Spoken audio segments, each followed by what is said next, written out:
Welcome to McPlum, simple solutions served daily. In this video, I will show how to get the Zonaite Armor. Head to the crystal caves and mine crystal shards, then locate rare Zonaite ore veins near glowing basalt.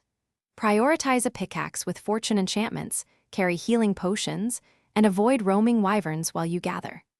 Return to a basalt forge to smelt Zonaite ore, then craft the armor set piece by piece, checking durability and upgrades after each craft. In this video, I will explain how to get the Zonaite Armor. Prepare by gathering tools, a fortified pickaxe, repair kit, and at least 3 healing potions for safety. Light up cave branches with a lantern to reveal hidden shard clusters and mark vein locations on your map for repeat runs. Consider stacking inventory space and a portable forge or nearby base to smelt ore quickly and reduce travel downtime between runs. In this video, I will help you get the Zonaite Armor.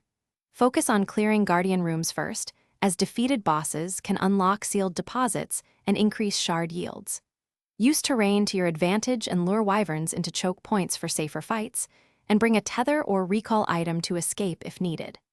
After each boss, sweep nearby caverns for newly revealed veins and farm until you have the required ore and shards for a full set. Thanks for watching, stay juicy, and subscribe.